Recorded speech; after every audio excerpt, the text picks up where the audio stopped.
60 రోజుల్లో మీతో ఇంగ్లీష్ అద్భుతంగా మాట్లాడిస్తాం. వెంటనే కాల్ చేసి జాయిన్ అవ్వండి. వరలక్ష్మి వ్రతం శుభాకాంక్షలు. వరలక్ష్మి వ్రతం నాడు కలశం పెట్టుకోవాలని భావిస్తారు చాలామంది. అయితే ఈ కలశానికి అలంకరణ నానా రకాలుగా చేస్తారు. యూట్యూబ్లో కొన్ని వందల రకాలు దొరుకుతాయి. అయితే మన సంప్రదాయం, తెలుగువారి సంప్రదాయం ఏంటంటే ఒక రవికెల బట్టని త్రికోణంగా మడిచి ఇలా కొబ్బరికాయ మీద కూర్చోబెడతాం. అయితే ఈ కూర్చోబెట్టేది మన కొబ్బరికాయ పెద్దదైతే కొంచెం పెద్ద రకం మడత, చిన్నదైతే చిన్న మడత. ఎలా మడత పెట్టుకోవాలో, ఏ రకంగా సింపుల్గా కొబ్బరికాయ మీద ఈ వస్త్రాన్ని కూర్చోబెట్టాలో 3 రకాలుగా చేసి చూపించాను. చూసి మీకు అవసరాన్ని బట్టి, అవకాశాన్ని బట్టి ఉపయోగించుకోండి.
తోరాలు తయారు చేసుకుంటాం. అయితే ఈ తోరాలు మనం సత్యనారాయణ వ్రతం అప్పుడు బ్రహ్మగారే చేస్తారు.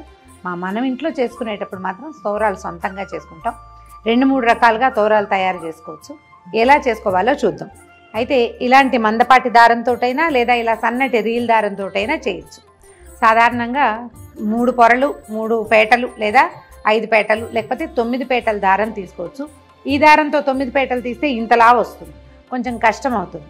దీంతో అయితే 9 పేటలు తీసుకోగలుగుతాం. 2 చేసి చూపిస్తాను, మీ వీలు వెంబడి చేసుకోండి.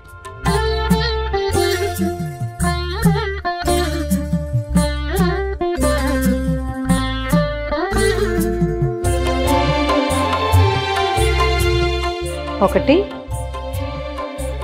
2,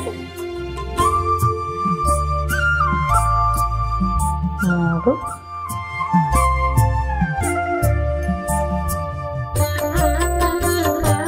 4, 5.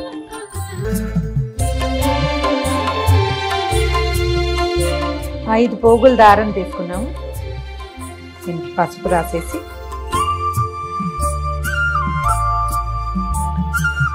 సెంటర్లో ఒక ముడి వేసుకోవాలి.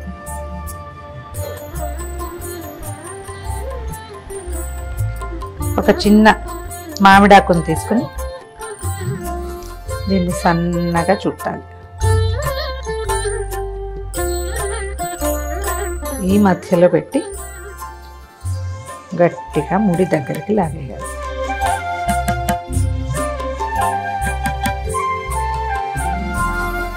ఇది సెంటర్లో ఉంది కదా, ఇటు 4 సాదా ముళ్ళు వేసేస్తాం.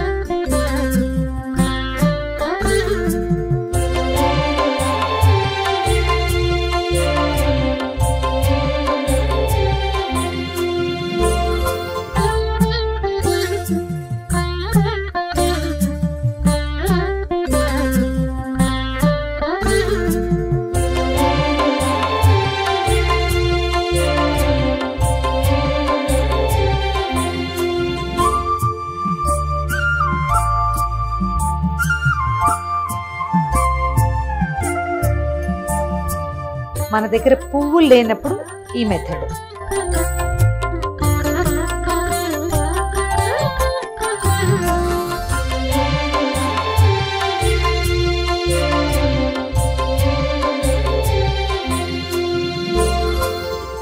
ఐదు పొరలే తీసుకున్నాము.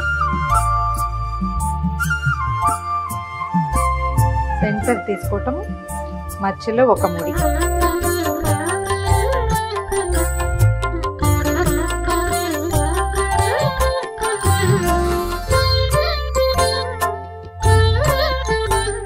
మధ్యలో పెట్టి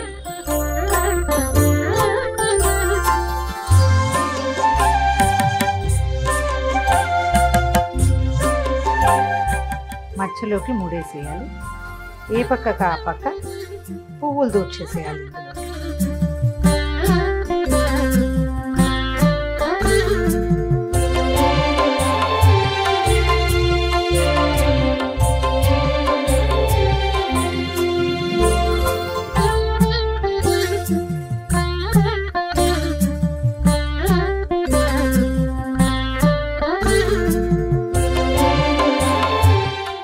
ఇది మందపాటి దారం కాబట్టి ఇలా వేస్తాం.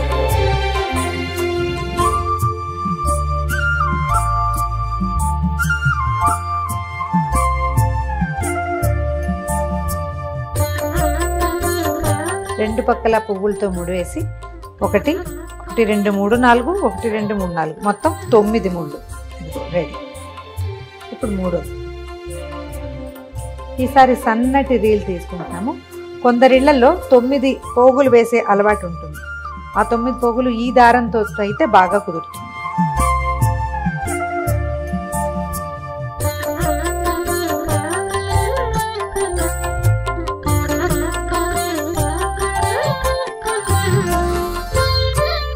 రీల్ దారంతో 9 పోగులు తీసుకున్నాము. దారానికి చక్కగా పసుపు రాసి కొంచెం కొస వదిలిపెట్టుకుని ఇక్కడి నుంచి మనం మామూలుగా పువ్వులకి దండ కడతాం కదా, అట్లా కట్టేసుకోవాలి. ఏవైనా సన్నటి పువ్వుల దండ కడతాం కదా, సన్న సన్న పువ్వులు ఉంటాయి. ఇవి మన కనకాంబరాలు, తర్వాత ఏమో మన నందివర్ధనాలు అలాంటివి. ఇట్లా మామూలు పువ్వుల దండకి ఎట్లా ముడేస్తాం అలా వేసేసుకోవాలి. కాస్త దూరంగా కడితే సరిపోతుంది.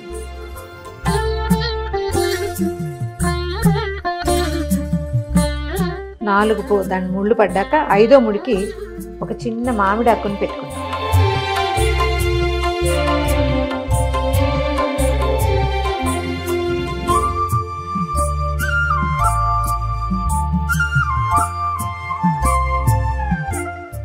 ఇంకొకసారి సెక్యూర్డ్గా ఇంకొక ముడి వేసేద్దాం. మధ్యలో ఇంకొక 4 ముళ్ళు వేస్తే సరిపోతుంది.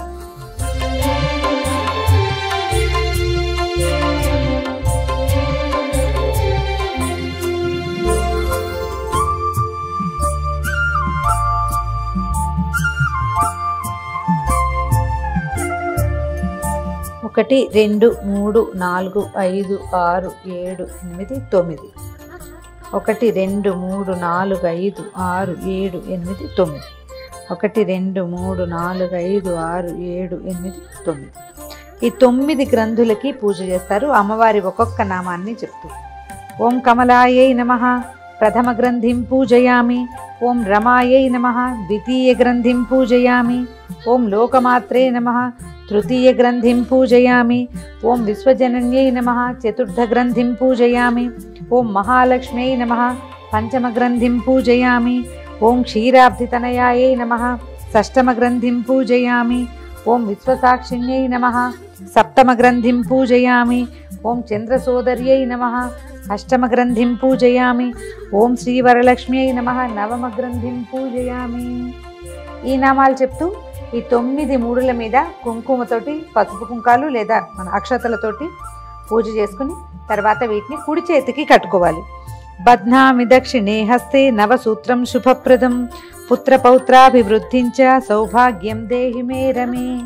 ఈ శ్లోకం చెప్తూ కుడి చేతికి కట్టుకోవాలి. ఇది ఎట్లా అంటే చేతిలో కొన్ని అక్షింతలు తీసుకుని చేయి గుప్పడి మూసి వెనక్కి తిప్పాలి.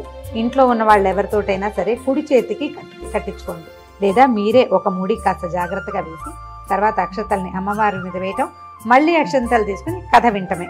చూశారు కదా, మీ వీలు వెంబడి ఎలా కుదిరితే అలా చేసుకోండి.